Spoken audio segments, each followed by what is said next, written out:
Hello dear students, सामाजिक अध्ययन भूगोल में आज हम करने जा रहे हैं पहला लेसन संसाधन एवं विकास का भाग दूसरा। पहले भाग में हमने समझा था कि संसाधन किसे कहते हैं और संसाधन किस किस प्रकार के हैं। आज हम कर रहे हैं भू संसाधन। हम भूमि पर रहते हैं और भूमि ही हमारे हर प्रकार के कार्यों में उपयोग में आती है।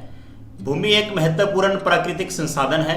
प्राकृतिक वनस्पति, वन्य जीवन, मानव जीवन, आर्थिक क्रियाएं, परिवहन तथा संचार व्यवस्थाएं सब कुछ भूमि पर ही आधारित है। भूमि के एक सीमित संसाधन है, इसलिए हमें इसका उपयोग सावधानी और योजनाबद्ध तरीके से करना चाहिए। लगभग 43% भू क्षेत्र मैदान है जो कृषि और उद्योग के विकास के लिए सुविधाजनक हैं।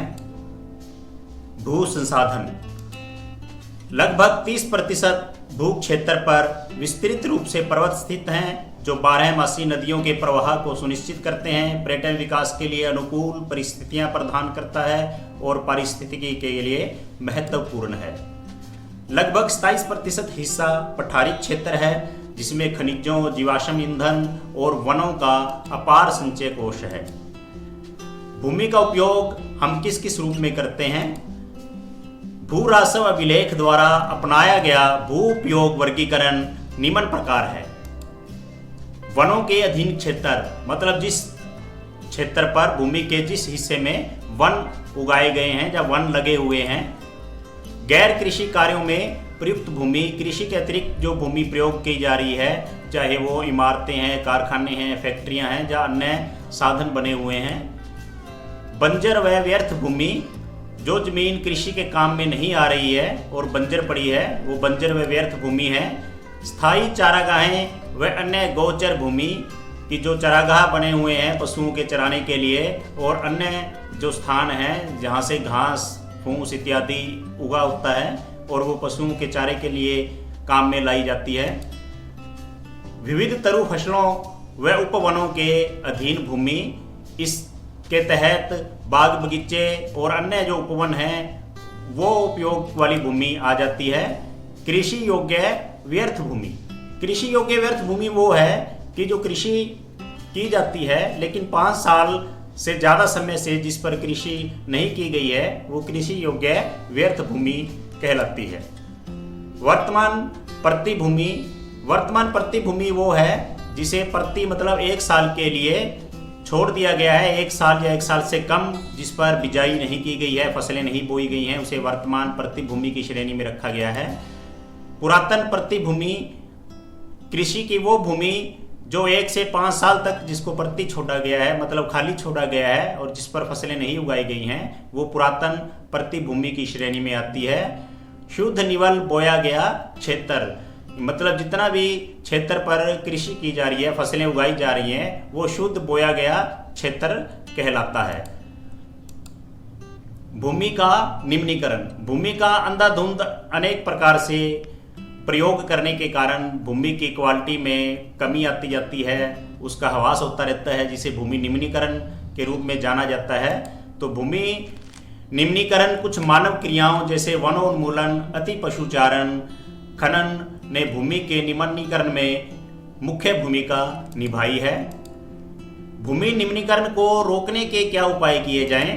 तो भूमि निम्नीकरण को रोकने के कुछ प्रमुख उपाय हैं। वनारोपण की वन लगाए जाएं अधिक से अधिक, चरागाहों का उचित प्रबंधन की जो चरागाह हैं उनका प्रबंध उचित रूप से किया जाए। पशुचारण नियंत्रण, पशुओं के चारे पर नियंत्रण किया जाए।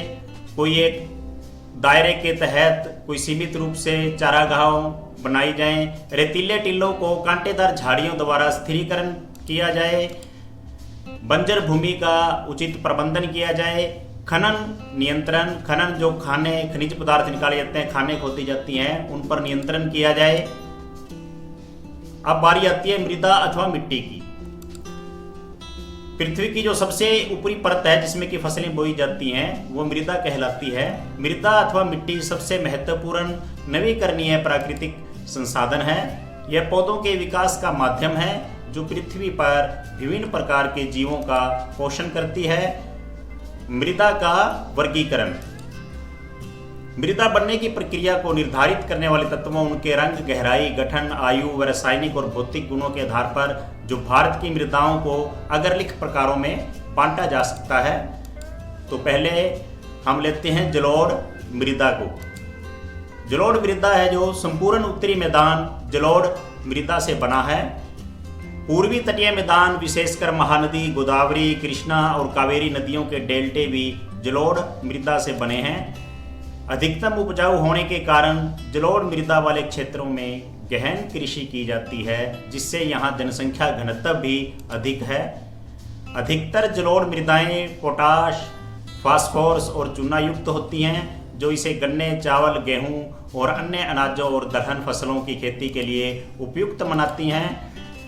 इसके बाद आती है काली मृदा, काली मिट्टी जिसे हम कह देते हैं। इन मृदाओं का रंग काला है और इन्हें रेगर मृदाएं भी कहा जाता है।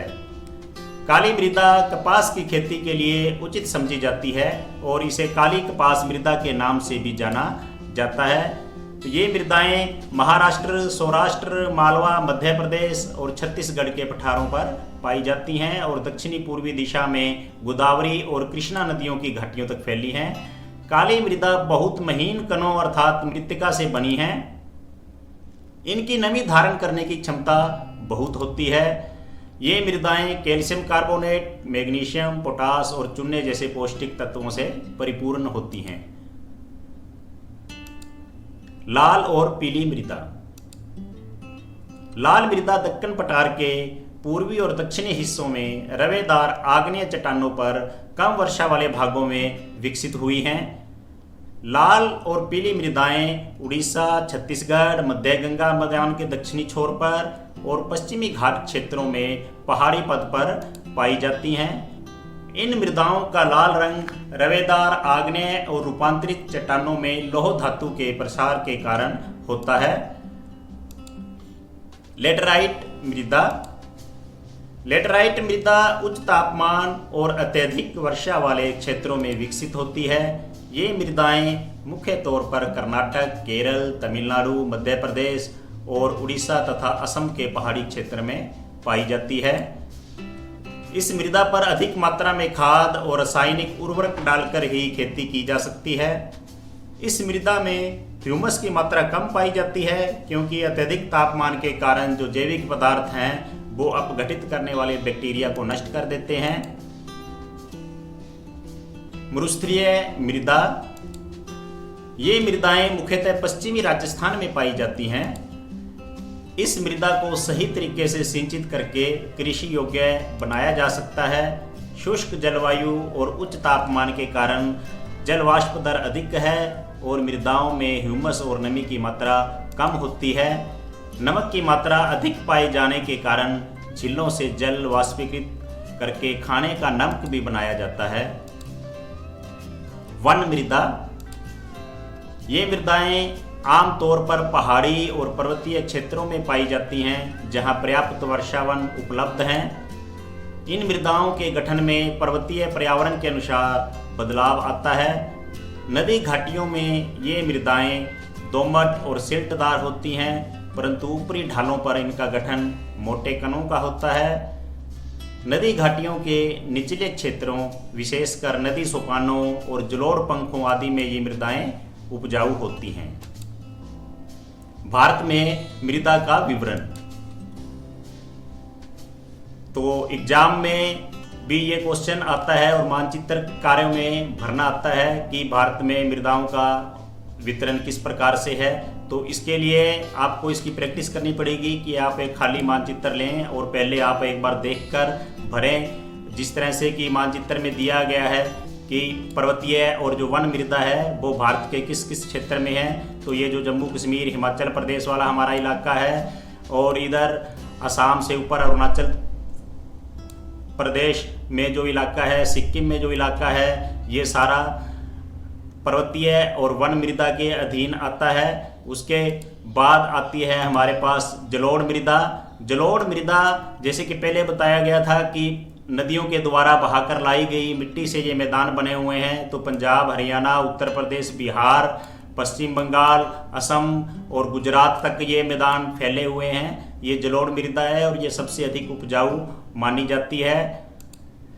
उसके लाल और पीली मृदा, जो लाल और पीली मृदा है वो हमारे यहाँ मध्य प्रदेश के तक फैली हुई है। पश्चिम बंगाल का कुछ हिस्सा और नीचे साउथ में कर्नाटक का हिस्सा, तमिलनाडु का हिस्सा और पूर्वोत्तर जो हमारे इलाके हैं वहाँ पर लाल मृदा पाई जाती है। उसके बाद काली मिट्टी की हम बात करते हैं तो काली मिट्टी महाराष्ट्र, गुजरात के इलाकों तक यहाँ पर अधिक पाई जाती है। तो ये भी आप इसको मानचित्र में भरने का अभ्यास करेंगे।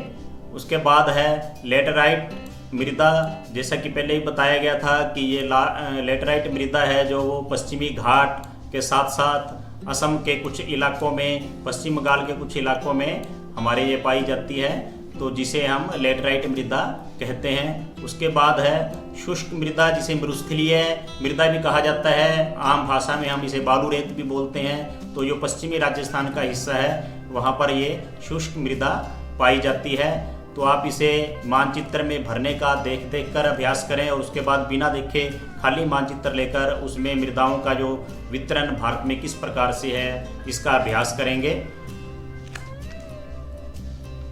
तो प्यारे बच्चों, तो आज के भाग में इतना ही।